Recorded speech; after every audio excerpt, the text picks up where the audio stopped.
ইন্দ্ৰৰ সন্দেহ আহি গ'ল মোক একো গোৱালিৰ মতে মই এতিয়া চলিম য'ত নেকি মোৰ হাজাৰ হাজাৰ অপেজ চলি মোৰ এবাৰ মোৰ সংস্পৰ্শ পাবৰ কাৰণে কত তেওঁলোকে বাসনা কৰি থাকে সেই ইন্দ্ৰ এগৰাকী গোৱালিৰ মতে মই এতিয়া উত্থাপন কৰিব লাগিব এওঁলোক চিন্তা কৰিলে গোটেই দেৱতা সকলোৰে দৃষ্টি ভগৱানৰ ওপৰত যে বান খাব জানো ভগৱানে দেখিলে যে যশোদা তেওঁ বান্ধোনৰ কাৰণে বহুত প্ৰয়াস কৰিছে কপালৰ ধান মাটিত কৰিছে কিন্তু প্ৰয়াস কৰা নাই সেইকাৰণে ভগৱানে কৈছে যে মই নিজে বান্ধি লওঁ সুধিছে যশোদা মই নিজে লওঁ বান্ধি বেলেগে শুনা নাই যশোদাই জানে চবেতো গোৱালিবিলাকে চাই আছে চৌপাশে সকলোৰে মনত দুখ যে ল'ৰাটোক আজি বেয়াকে বান্ধিব আপোনালোকে চবেই জানে যে দশম স্কন্ধৰ কি লীলা বিলক্ষণ লীলা পৃথিৱীত ভগৱানে এনেকুৱা লীলা ক'তো সম্পাদনেই কৰা নাই যিটো গকুলত কৰিছে সেই লীলা চাবৰ কাৰণে সেই লীলা বিহাৰ দৰ্শন কৰিবৰ কাৰণে প্ৰতিদিন সমস্ত দেৱতাসকল উদ্ভৱ দিলে তেতিয়া পোহৰ হ'ব ভগৱানে আজি কি লীলা কৰে পৃথিৱীত মানুহে বস্তু চুৰ হব নহব বুলি চুৰ হব পৰা বস্তুবিলাক ঢাকি ঢুকি লুকাই থাকে গকুলৰ মানুহবিলাক চিন্তাটো উল্টা তাতে এটা সাংঘাতিক চুৰ আহি বাধা লৈছে যিটো মাখন চুৰ কৰি কৰিছে বেলেগ একো দণ্ড ভণ্ড কৰে গকুলসকলৰ ঘৰখন সেইকাৰণে মাখনৰ যিবোৰ টেকেলি ধুনীয়া ধুনীয়া মাখনৰ যিটো টেকেলি সেইটো দুৱাৰ মুখত বাহিৰৰ পৰা দেখাতে গোপীসকলে ওলমাই থৈ দিলে চোৰ আহক এইটো কি কথা গৃহস্থ বাঞ্ছা কৰিছে যে আমাৰ ঘৰলৈ চোৰ সোমাওক এইটো গোপীসকলৰ বাঞ্ছা সেইকাৰণে যাতে দূৰৰ পৰা মানে দেখে আৰু ইয়াত জলদি আছে ইয়াত সোমাব নালাগে আৰু এওঁলোক অকণমান আঁতৰি থাকে দূৰত তেতিয়া সেই চোৰ সোমাই ঘৰত সেইকাৰণে এগৰাকী খুব তত্ত্বজ্ঞ পুৰুষে কৈছে যে ভগৱান কৃষ্ণই মাখন ভাল পোৱাৰ বহুত কাৰণ আছে খায়ো চুৰ কৰে সৰ্বোপনিষদ গাব দুগ্ধা গোপালানন্দ সুধীৰ ভক্ত পাৰ্থ গীতাম দুগ্ধম গীতাম দুগ্ধম সেইকাৰণে কোনোবা এজন গুৰু বোলে শিষ্য পালে শিষ্যই গুৰুৰ পৰা দীক্ষা শৰণ গ্ৰহণ কৰিলে গুৰুদেৱ অমান কওক কৃষ্ণ তত্ত্ব গুৰু বোলে কি কম আৰু ৰাম নাম লগা যোৱা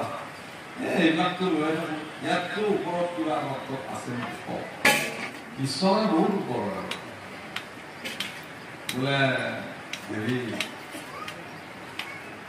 তেতিয়াহ'লে তোমালোকৰ মই মহাভাৰত শুনা এইবিলাক আমি জানি আছো আতকৈ ওপৰত কিবা আছে বেদৰ তত্ত্ব এইবিলাকো আমি জানো আতকৈ বোলে ওপৰত বোলে গীতা তত্ত্ব শুনাও তেতিয়াহ'লে অকণমান তাৎপৰ্যপূৰ্ণ ক'ব পাৰোঁ বোলে তেতিয়াহ'লে হেৰি শুনাও গীতাৰ মাহাত্ম্য প্ৰথমতে জানিব লাগিব এই গীতা মাহাত্ম্য ক'লে এই শ্লোকভাগ মাতিলে সর্বপুরীশ্বর গাব দুগ্ধা গোপালানন্দ সুধীর ভক্ত পার্থ দুগ্ধম গীতাম গীতাম খুব ব্যাখ্যা করলে ঈশ্বর মূল রূপিয়ালে গাওয়া বুঝি পাইছা পাইছো করবে এতিয়াও বুজি পোৱা নাই বুলি কোৱা এনে বুজি পাইছোৱে এইবোৰ জানো তাহলে এটা কথাহে বুজি নাপায় তাতে দুটা গাধৰ কথা ক'লে সেই গাধৰ কথা ক'ল গৌ গাধ বুলি শুনিলে এই গাধৰ দুটা গুৰু বোলে বা এহে ঈশ্বৰ ময়ো ধন্য দিব সেইকাৰণে গুৰু ক'লে ঠিক ঠিক কৈছে বোলে এই এটা গাধৰ কয় নিজে আৰু এটা মই পুলিচরা ঈশ্বর স্মরণ করি দুটা গাধা কথা কয় এটা মই নিজে উপায় যা এই দুটা গাধার উপায় সকলো উপনিষদ গায় অৰ্জুন দামুৰী ভগৱান কৃষ্ণৰ গায় কিৰান্তা আৰু যি গীতাৰ মূল তত্ত্ব গাখীৰ সেই গাখীৰত মন্থন কৰোঁতা সকল গোপীসকল মনত দুগ্ধটো পান কৰিব চবেই পাৰে কিন্তু দুগ্ধ মন্থন কৰি পান কৰোঁতা সকলটো সাধাৰণ নহয় কাৰণ দেখাত দুগ্ধ কিন্তু তাৰ ভিতৰতে চব সোমাই আছে লৱণ সোমাই আছে বীৰ্য সোমাই আছে সকলো সোমাই গতিকে তাক পৃথক কৰি উলিয়াবৰ কাৰণে যাৰ প্ৰয়াস যিসকলে এই দৃষ্টিটো দিয়ে সেইকাৰণে তেওঁ কি কৰিলে ভগৱানে কৈছে যে যাৰ হৃদয়ত পৰম শাস্ত্ৰৰ মহত্ব কথাসমূহক মন্থন কৰি পেলাই যিসকলে হৃদয়ত মূল মাখনখিনি সঞ্চিত কৰি ৰাখিব পাৰে সেইখন হৃদয়তে মই গৈ প্ৰৱেশ কৰোঁ কাৰণ সেইটো মই লবি সেইকাৰণে গোপীসকলৰ ভিতৰত ভগৱানে চুৰ কৰিবলৈ নাই গতিকে তেওঁলোকক আমাৰ ঘৰলৈ ভগৱান আহক যদি তুমি দোষ দূৰ কৰক বা চুৰ ধৰা পৰি গ'ল ধৰি লৈছে ধৰি জাপুৰাৰ ওচৰলৈ আহাৰ কামটো কি এবাৰ চুই চোৱা কথা এবাৰ স্পৰ্শ কৰা ওলা ভগৱান যি নহওক এতিয়া সেই ব্ৰহ্মাদি দেৱতাসকল তেওঁলোকৰ মনত সন্দেহ হ'ল যে এইজন পৰম ব্ৰহ্ম হয় গতিকে সেইকাৰণে তেওঁ গৌৰক্ষণ আৰু ডাঙৰি খণ্ড চুৰ কৰিবলৈ গ'ল নি ব্ৰহ্মাৰ হিচাপত এদিন ৰাখিছিলে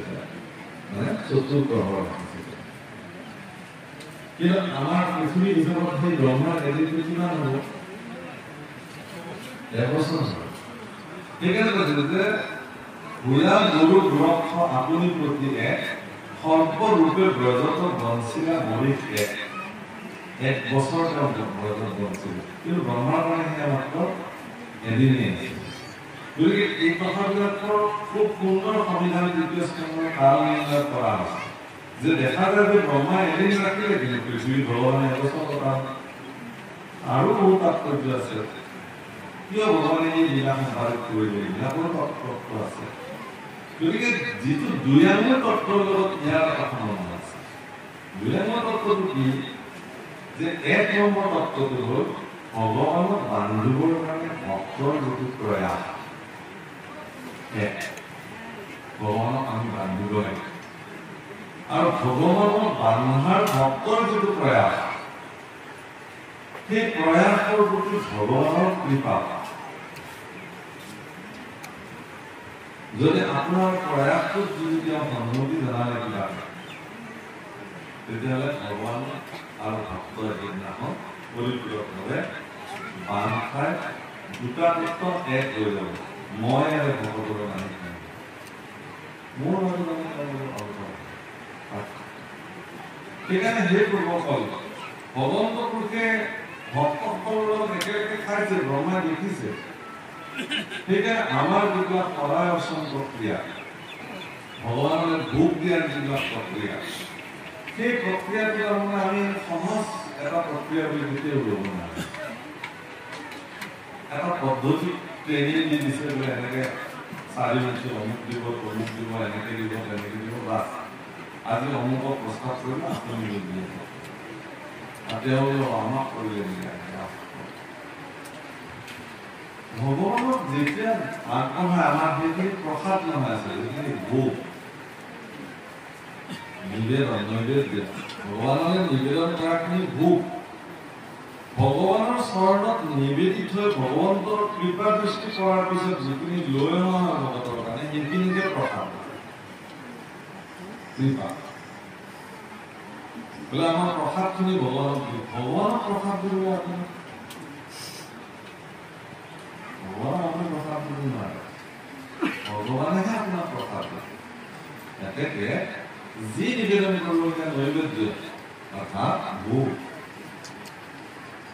পৃথিৱীত যিমান বস্তু আছে চব ভগৱানৰ ভোগ মই নিজেও তেওঁৰ ভোগ মোকো তেওঁ গ্ৰহণ কৰক অৰ্থাৎ ভগৱানৰ ওচৰত নিবেদিত সকলো ভগৱানৰ কাৰণে ভোগ তাৰ মাজত কিছুমান আহাৰ আছে, কিছুমান বেলেগ ধৰণে ভগৱানে ভোগ কৰে। মই বাঞ্ছা কৰোঁ যে মোৰ এই শৰীৰটো ভগৱানৰ ভোগ হৈ যাওক, ভগৱানে এই শৰীৰটো ব্যৱহাৰ কৰক। অৰ্থাৎ মই মনুষ্য জগতলৈ আহিছোঁ, মনুষ্য হিচাপে মনুষ্য জীৱনৰ যিবিলাক সৰ্বশ্ৰেষ্ঠ কৰ্ম, সেইবিলাক যিবিলাক ভগৱানৰ কাৰণে প্ৰয়োজনীয় বুলি তেওঁ ভাবে, ই মোৰ দ্বাৰা কৰা ভগৱানে মোক ব্যৱহাৰ কৰে, তেতিয়া মই ভগৱানৰ ভোগ কৰোঁ। আৰু ভগৱানৰ এই যিটো মোৰ শৰীৰত যিটো ভগৱানৰ কৃপা, সেইটো মোৰ কৃপা প্ৰসাদ। আপুনি সেইটোৱে ভগৱানক প্ৰাৰ্থনা কৰিব লাগিব, সেই দৃষ্টিভংগীৰে ভগৱানক আপুনি বাঞ্ছা কৰিব লাগিব। কথাখিনি এইকাৰণে কোৱা হ'ল যে ইয়াত কৈছে যে আমাৰ যিটো এদিন 4 গ্ৰহ, আমাৰ পৃথিৱীসকলৰ কাৰণে সেয়া এমাহ। আৰু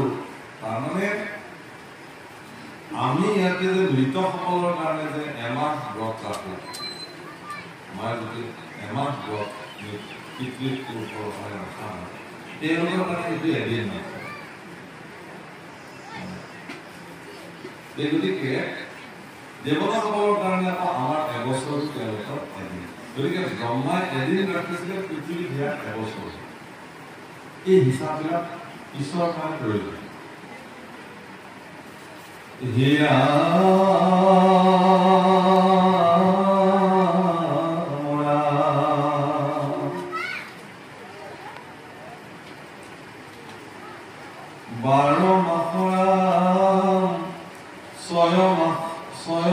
মাসে অয়ন দূত দক্ষিণ আর উত্তর,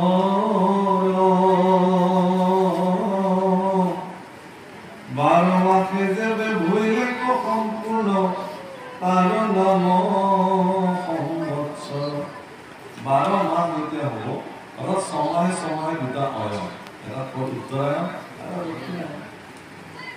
আৰু এই দুটা অয়ন লগ লাগিলে এক সংবৎসৰ। ভাৰতবৰ্ষৰ সংবৎসৰ জানুৱাৰী 1 তাৰিখৰ পৰা হিচাপ কৰা নহয়। ডিচেম্বৰ 31 ৰাতি 12টা বজালৈকে জিভা পাত খোৱা ৰখি বছৰ সোমাৰ নহয়, তাত একো নাই। সেইটো ইংৰাজসকলে জাপি দিয়া এখন কেলেণ্ডাৰ জোৰ জবস্তি আমাৰ জাপি দি থৈ গ'ল। সেইখনৰ লগত ভাৰতবৰ্ষৰ সংস্কৃতিৰ কোনো সম্বন্ধ নাই। এতিয়া নতুন বছৰ পৰিছে, চব পৃথিৱীৰ ৰূপ সলাই পেলাইছে। জীপাল হ'ল পৃথিৱী, বৰষুণ আৰম্ভ হৈ গ'ল, সকলো ধূলি তললৈ নমাই লৈ আহিলে, পুষ্টি হিচাপে প্ৰকৃতি গ্ৰহণ কৰিলে, পৃথিৱী সেউজীয়া হৈ গ'ল। এতিয়া সমগ্ৰ প্ৰকৃতি গৰ্ভৱতী হ'ল, গছ ফুল ফলে জাতিষ্কাৰ হৈ গ'ল। অৰ্থাৎ চ'ত মাহৰ শুক্ল পক্ষৰ প্ৰতিপদ তিথি, চৈত্ৰ শুক্ল প্ৰতিপদা, সেইটো হ'ল আমাৰ ভাৰতবৰ্ষৰ সংবৎসৰৰ প্ৰথম মাহ, যিটো আহি আছে। চ'ত মাহৰ শুক্ল পক্ষৰ প্ৰথম দিনটো, তাৰে ঠিক 9 দিন পিছতে ৰাম নৱমী, ভগৱান শ্ৰীৰামৰ জন্ম আছে। গতিকে চৈত্ৰ শুক্ল প্ৰতিপদা সেই দিনটো আমাৰ সংবৎসৰৰ প্ৰথম দিন, আমি তাতেহে পালন কৰিব লাগে। আমি হৈছে বহাগৰ 1 তাৰিখটোকে আমি যিহেতু নতুন বৰ্ষ হিচাপে আমি মান্যতা কৰোঁ। আৰু আগৰ দিনাখন আমি গৰু বিহু বুলি আমি গৌ মাতাক সেৱা আমি সাধন কৰোঁ। এই হ'ল আমাৰ ব্যৱস্থা। সেইকাৰণে কৈছোঁ যে অয়নৰ ক্ষেত্ৰতো এটা সূক্ষ্ম দৃষ্টিত, স্থূল দৃষ্টিত দুটা অয়ন আছে। আপোনালোকে জানিব যে পিতামহ ভীষ্মই অৰ্জুনৰ পৰা সৰ্ববিক্ৰম হোৱাৰ পিছতো তেওঁ এটা অয়নলৈ বাট চাই আছে যে মই সূৰ্য উত্তৰায়ণ মিলেনে মই জীৱন প্ৰাণ ত্যাগ কৰোঁ। অৰ্জুনে গৈ সদায় তেওঁক স্তুতি কৰিছে যে হে পিতামহ, তোমাৰ ইচ্ছা নকৰোঁ, গতিকে ইমান যন্ত্ৰণাত তুমি থকাৰ কোনো প্ৰয়োজন নাই, তুমি প্ৰাণ ত্যাগ কৰা। মনে আছে তোমালোকে মোৰ হৈ আছে পিতামহ, আৰু মোৰ এই দুৰ্ভগীয়া দুখন হাতেৰে তোমাৰ শৰীৰ মই বিলীন কৰিছোঁ। তুমি যিমান কষ্ট পাই আছা তাতকৈ 100 গুণ মই কষ্ট পাই আছো। তুমি কৃপা করে প্রাণ ত্যাগ করো বলে সূর্য উত্তরায়ণ মহারাজ নহয় প্রাণ ত্যাগ। আচ্ছা, এইটো হল বাহ্যিক দিশৰ উত্তৰায়ণ, অৰ্থাৎ সূৰ্যৰ উত্তৰায়ণ দক্ষিণ আয়নৰ পৰা যেতিয়া সূৰ্য উত্তৰ ফালে গতি কৰে, এইটো আমাৰ মাঘ বিহুৰ সংক্ৰান্তিৰ দিনাখন, অৰ্থাৎ পুহ আৰু মাঘৰ সংগম স্থলত সংক্ৰান্তিৰ দিনাখন সূৰ্য উত্তৰায়ণ হয়। শ্ৰীৰাম বিষ্ণু এই দিনাখনে জগতৰ পৰা মুখৱৰ্তী হ'ল। এইটো হ'ল বাহ্যিক দৃষ্টিত স্থূল দৃষ্টিৰ অয়ন। সূক্ষ্ম দৃষ্টিৰ অয়নটো কি তেতিয়াহ'লে আধ্যাত্মিক দৃষ্টিৰ অয়ন। পিতামহ ভীষ্ম এটা সিদ্ধান্ত গম পালে যে যিদিনাখন ভগৱান কৃষ্ণ হস্তিনাপুৰলৈকে শান্তি পুজিবলৈ আহিলে,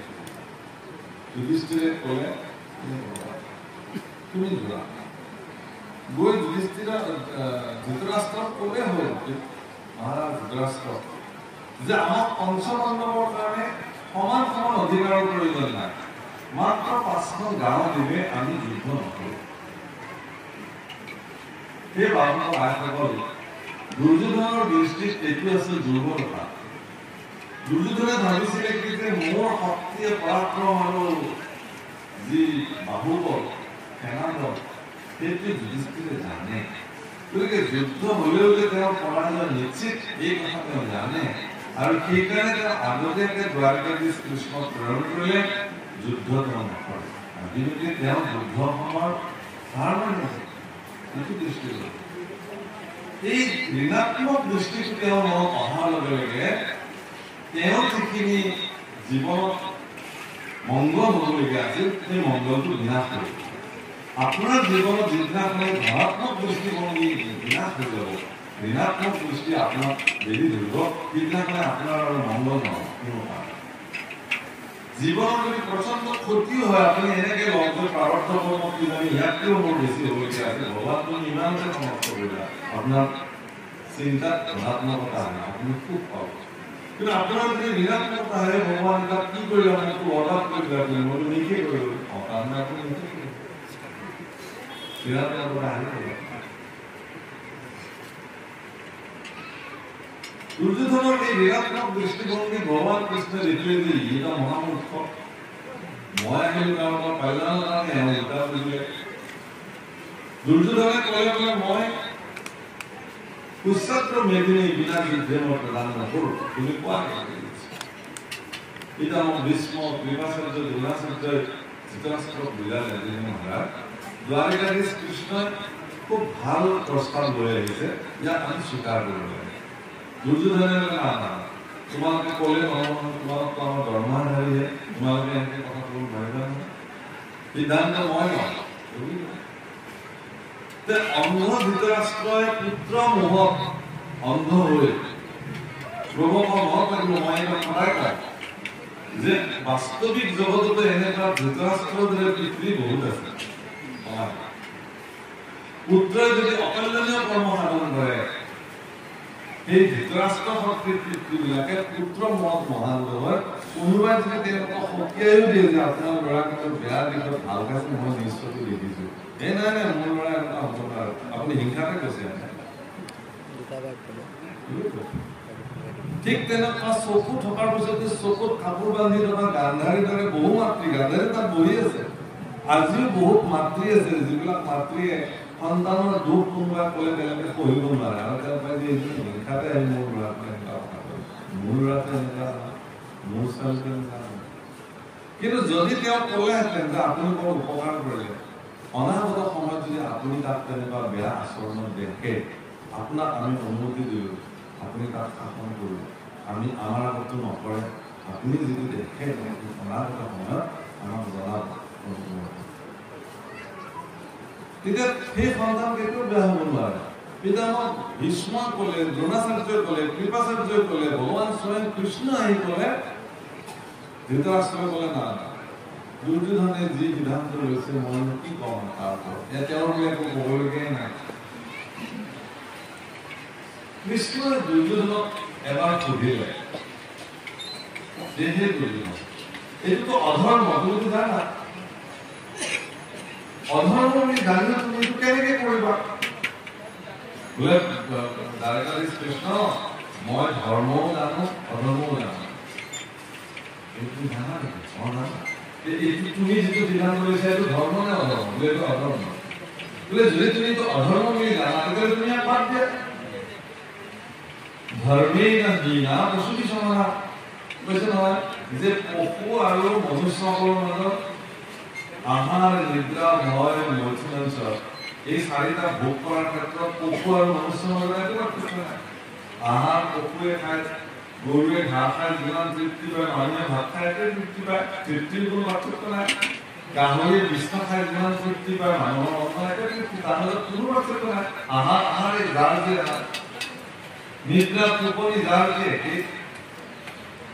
ভয় সকলোৰে মৃত্যু হৈ আছে জীৱ জন্তুৰ আছে মানুহৰো আছে সন্তান উৎপত্তি কৰাৰ প্ৰক্ৰিয়া জীৱ জন্তু গছ গছনিৰ আছে মানুহৰ আছে পশু আৰু মানুহৰ মাজত বাস্তৱিক জীৱনত ব্যৱহাৰিক জীৱনত তেওঁলোকৰ আৰু আমাৰ মাজত বিশেষ পাৰ্থক্য নাই কিন্তু বিশেষ কি মানুহসকলৰ বিশেষত্বতা কি যে তেওঁলোকে ধৰ্ম ধাৰণ কৰিব পাৰে যিটো পশুসকলে নোৱাৰে সেইকাৰণে কৈছে ধৰ্মীহীনা পশু সমানা যদি ধৰ্মহীন হয় কোনো মনুষ্য তেতিয়া তেওঁ পশুৰ সমান হৈ যায় কিন্তু তেওঁ ধৰ্ম ধৰাৰ লগে পশু আৰু মনুষ্যৰ মাজত পাৰ্থক্য আহি যাব সেই বুজিল তুমি যদি ধৰ্মকে ৰক্ষা নকৰা তেতিয়াহ'লে তুমি পশু হৈ যাব পশু আৰু তোমাৰ মাজত পাৰ্থক্য তেতিয়া বৰ ডাঙৰ উক্তি এটা দুৰ্যোধনে দিছে যিটো মহাপুৰুষ মাধৱদেৱে নাম নহয় ধৰ্মক জানো মই তথাপি প্ৰকৃতি নাই অধৰ্মকো নিবৃত্তি নাই হে ভগৱান হে দ্বাৰকাধীশ কৃষ্ণ মই ধৰ্মক জানো কিন্তু মই তাত প্ৰবৃত্তি থাকিব নোৱাৰো মোৰ স্বভাৱ আৰু অধৰ্মকো মই জানো কিন্তু তাৰ পৰা মই আঁতৰি আহিব নোৱাৰো মোৰ অধৰ্মকো দিবলৈ মন যায় কি কৰিব আচ্ছা এনেকুৱা মানুহ যদি জগতত কোনোবা আছে তেওঁই দুৰ্যোধন দুৰ্যোধন বুলি ক'লে আৰু বেলেগ বিচাৰি কৰিবলৈ দৰকাৰে নাই ধৰ্মক জানো মই এইটো ন্যায় এইটো অন্যায় এইটো বেয়া এইটো ভাল এইটো সৎ এইটো অসৎ এইটো কৰিলে অপকাৰ হ'ব এইটো কৰিলে উপকাৰ হ'ব এইটো মই জানো জানিও মই ইয়াক প্ৰৱৰ্তন কৰিব নোৱাৰো আৰু যিটো অপকৰ্ম তাৰ পৰা মই এতিয়া আঁতৰি আহিব নোৱাৰো এইটো মোৰ স্বভাৱ কিন্তু মই ভীষ্ম মগজু এই কথাটো খুব বেয়াকে মানে ক্ৰিয়া কৰিব মই তাৰমানে এনেকুৱা এজন পুৰুষৰ নেতৃত্বত মই চলি আছো সিদিনা ধৰি দুৰ্যোধন যে বিদুৰে ঠিকেই কৰিলে যি কৰিলে যুদ্ধৰ প্ৰাৰম্ভ পিতামহ গুচিটো হেৰি কৰি পেলাই তো পিতামহ ভীষ্মই সেইকাৰণে সংকল্প লৈছিলে যেতিয়া তেওঁ অৰ্জুনে সৰসজ্জাত তেওঁক দিছিলে প্ৰতিটা ফল তেওঁৰ শৰীৰত যেতিয়া সোমাইছিলে কিমানে তেওঁ অৰ্জুনক আশীৰ্বাদ দিছিলে কল্যাণস্তু মংগল ভৱ আয়ুষ্মান ভৱ মোৰ গাত কোনোবাই জোৰে জোৰে ফল হানি হানি দিব আৰু মই তেওঁক আয়ুষ্মান কি কৰি দিম সেই পিতামহক তুমি মোক বাৰে বাৰে আশীৰ্বাদ দিছা সহস্ৰ ফল তোমাৰ শৰীৰত মই নিক্ষেপ কৰিছো তোমাৰ শৰীৰ চেদুৰি হেৰি কৰিছো মই আৰু তাৰ বিনিময়ত তুমি মোক আশীৰ্বাদ দিছা এই বাচ্চা তুমি মোক উপকাৰ কৰিছা কি উপকাৰ যে মোৰ এই দুৰ্যোধনৰ দুঃশাসনৰ নিচিনা পাপিষ্ট নৰধমসকলৰ দ্বাৰা উপাৰ্জিত অন্ন মই মোৰ জীৱনত গ্ৰহণ কৰি মোৰ শৰীৰৰ সপ্ত ধাতু এই পাপ অন্নৰ দ্বাৰা মই সৃষ্টি কৰি ৰাখিছো পালন পোষণ কৰি ৰাখিছো গতিকে তুমি অৰ্জুন জ্ঞানৰ প্ৰতীক জ্ঞানৰ তোনৰ পৰা অহা প্ৰতিজন স্বৰে মোৰ শৰীৰৰ সেই পাপ অন্নৰ দ্বাৰা নিৰ্মিত হোৱা প্ৰতিটো পাল ৰক্ত ধাৰাসাৰে শৰীৰৰ পৰা উলিয়াই লৈ গৈ আছে আৰু সিদিন ধৰি মই পাপ অন্ন গ্ৰহণ কৰা নাই মোৰ মাতৃ আই গংগাই মোক পালন কৰিছে পবিত্ৰ গংগা জল মোৰ শৰীৰত প্ৰৱেশ কৰিছে গতিকে যিদিনালৈকে পাপ অন্নৰ দ্বাৰা গঠিত এক বিন্দু টোপাল ৰক্ত শেষ হৈ ওলাই নাযায় তেতিয়ালৈকে মই প্ৰাণত্যাগ নকৰো কৰিলে মোৰ পুনৰ মই আগন্তক কৰিব লাগিব প্ৰবৃত্তিত আহিব লাগিব নিবৃত্তিত মই থাকিব নোৱাৰিম তাৰমানে মই আকৌ আয়াজাত কৰিব লাগিব মোৰ তো আয়াজাত কৰিবলৈ মন নাই মোৰ জন্ম ৰোধ কৰিব লাগে পুনৰপি জনম পুনৰপি মৰণম পুনৰপি জননী যথেষ্ট এইটো মোৰ ইচ্ছা আকৌ মই আহি কৰি নাথাকো ভগৱন্ত ভুজিয়া গামে ভাৱ ভজু ভগৱন্ত ভক্তি ভাৱে মনটো গান আৰু যে নাম তোমাৰ লিখি লিখি শেষত সিদ্ধান্ত আছে একদম শেষ সিদ্ধান্ত ভগৱন্ত বুজিলে জন্ম ৰোগ বুলিলে আৰু জন্ম বুলিলা এই প্ৰভুসকল আমি কিন্তু বাঞ্ছা কৰি আছো কিন্তু মই আকৌ পৃথিৱীলৈ আহিব লাগিব এই মায়াময় জগত মনুষ্য হৈ যায় মনুষ্য জন্ম কেঞ্চাৰে নকৰাব কোনো আৰু আশা কৰিছে নেকি যে আপুনি মনুষ্য হ'ব পাৰিব বুলি মনুষ্য জন্ম যি কৰ্ম কৰিলে সেই ফলটো ভুগিবলৈ আহিব লাগিব নিশ্চিতভাৱে লোভীয়া মনুষ্য জন্ম কৰিয়া পপুৰা কৰে আপুনি আকৌ মনুষ্য হ'ব পাৰিব সেইকাৰণে এই যিটো দুৰ্লভ্য মনুষ্য জন্ম জীৱনৰ প্ৰাপ্তি হৈছে এইটো সৎ প্ৰয়োগ কৰিব লাগে এইটো পৰীক্ষিত কৰি দেখুৱাব অন্যান্য সন্তান কৰি দেখুৱাব এটা আমাৰ বিস্ময় অৰ্থাৎ আমাৰ শৰীৰত ৬টা চক্ৰ আছে নাভি দেশৰ পৰা তলৰ ফালে যি চক্ৰসমূহ আছে এইটোত দক্ষিণায়ন ওপৰৰ পৰা যিমান আছে সেইটো উত্তৰায়ণ অৰ্থাৎ আপোনাৰ মন য'ত স্থিতি হৈছে যি চক্ৰ আপোনাৰ মানসিকতাও সেয়া যিমানে ঊৰ্ধ্বগতিলৈ লৈ আহিব সিমানে আপোনাৰ মন উত্তম হয় উত্তম হয় অৰ্থাৎ পিতা মই বিস্ময় গৈছে যে মোৰ সূক্ষ্মভাৱে শাৰীৰিকভাৱে আভ্যন্তৰিকভাৱে মোৰ উত্তৰায়ণ হ'ব লাগিব সিদিনাখনে মন অৰ্থাৎ আপুনি দক্ষিণায়নত যদি আপোনাৰ মৃত্যু হয় কিন্তু আভ্যন্তৰিকভাৱে যদি আপোনাৰ উত্তৰায়ণ ঘটিছে তেতিয়াহ'লে তাৰ অকাল নাথাকে দুজনা গুৰুটো দক্ষিণায়নত প্ৰয়াণ কৰিছে তেওঁলোক আচলত উত্তৰায়ণ আভ্যন্তৰিকভাৱে উত্তৰায়ণ কৰিছে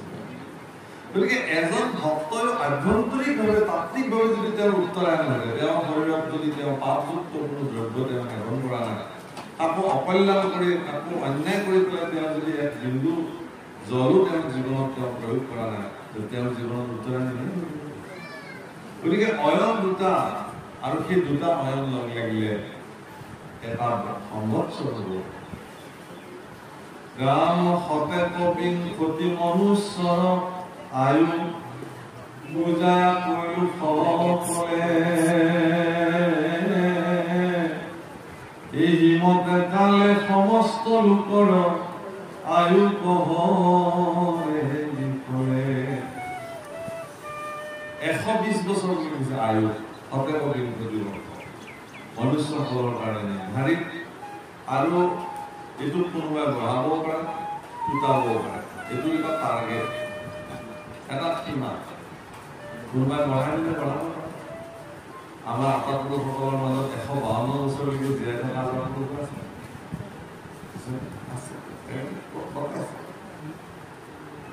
হীৰা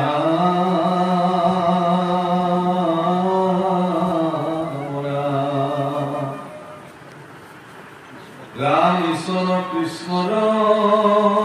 শ্ৰৱণ কীৰ্তন নকৰে যিটো সদায়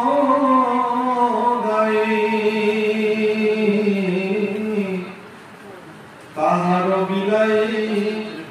পহন নযায় জনম বিপদে যায়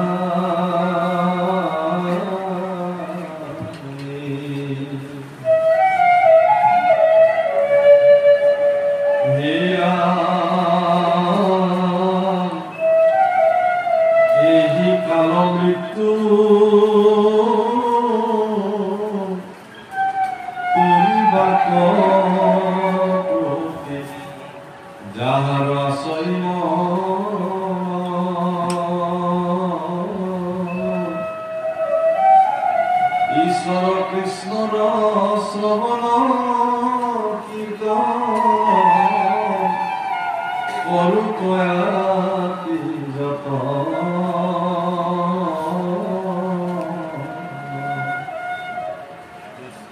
120 বছৰীয়া জীৱনকাল আপোনালোকৰ প্ৰাপ্তি হওক, ভগৱানে কৃপা কৰক, মই ভগৱানৰ ওচৰত প্ৰাৰ্থনা কৰিছোঁ। আৰু এই যিখিনি আয়ুসকাল ভগৱানে আপোনাক প্ৰদান কৰিছে, এই আয়ুসকালখিনি আপুনি বিফলে ব্যতীত কৰিব নালাগে। বিফল ব্যতীত কেনেকে হ'ব? যদি আপুনি ঈশ্বৰৰ গুণানুকীৰ্তন শ্ৰৱণ কীৰ্তন নকৰে, তেতিয়াহ'লে এই আয়ুসকাল এনেই এটা হিচাপৰ ধুনীয়া হিচাপ যোজনাই কালাচকীয়ে দি থৈ দিছে, পাৰ্চেণ্টেজ হিচাপ, শতকৰা বেচিছে। মনুষ্যৰ আয়ুসত দৰিদ্ৰ সংখ্যা অৰ্ধেক বিফলে যায় জানিবা নিদ্ৰা। এনেই যিমান আয়ুসকাল আমি লৈ আহোঁ, ধৰি ল'লে 100 বছৰ, তাৰে 50 বছৰ আমাৰ টোপনিতে যায়। শিশুবিলাক বহুত সময় টোপনি মানে। এনেকে হিচাপ কৰিলে দেখা যায় গোটেই জীৱন কালত মোৰ যিমান আয়ুসকাল আছিল, সেই আয়ুসকালৰ আধা টোপনিতে গ'ল। টোপনিত যোৱাখিনিৰ আৰু কোনো হিচাপ নাই, এনে বিফলে আৰু বিষয়ে সুখ টোপনি। আহাৰ নিদ্ৰা ভয় আৰু নতুন যিহেতু বিষয়ৰ বস্তু, গতিকে বিংশতি বৰিষ্ঠ আমৰা যাৰ উমলন্তে